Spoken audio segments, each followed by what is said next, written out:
मुसलमान रमजान के रोजों में मशगूल, दिन ब दिन गर्मी भी बढ़ने लगी। महकमा मौसमियात ने रोजेदारों को खुशखबरी सुना दी। मुल्क के मुख्तलिफ इलाकों में बादल बरसने के इम्कानात हैं। महकमा मौसमियात ने पाकिस्तान के मुख्तलिफ इलाकों में तेज हवाओं के साथ बारिश का इम्कान जाहिर किया है। महकमा मौसमियात का कहना है कि मुल्क के बेशतर इलाकों में मौसम खुश्क, जबकि बालाई पहाड़ी इलाकों में रात और सुबह के औकात में सर्द रहने का इम्कान है। इस्लामाबाद और गिरदोनवाह में मतला जुज़वी अबर आलूद रहने का इम्कान है। मरी, गलियात और गिरदोनवाह में गरज चमक के साथ बारिश होने की तवक्को है। गुजरात, गुजरांवाला, रावलपिंडी, चकवाल, जेहलम, तिलागंग और मियांवाली में चंद मकामात पर गरज चमक के साथ बारिश का इम्कान है। दीर, स्वात, शांगला, हरिपुर, मानसेरा, एबटाबाद, चारसदा, नौशहरा, पेशावर, कोहाट, करक, बाजोड़, करम और मालाकंड में बारिश होने की तवक्को है। बलूचिस्तान के बेशतर अजला में मौसम खुश्क, जबकि शुमाली अजला में मतला जुज़वी अबर आलूद रहने का इम्कान है। सिंध के बेशतर अजला में मौसम खुश्क और ज़ीरी हिस्सों में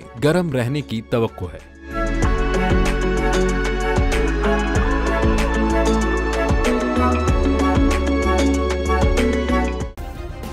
सब्सक्राइब करें और बेल दबाएं ताकि कोई खबर रह न जाए।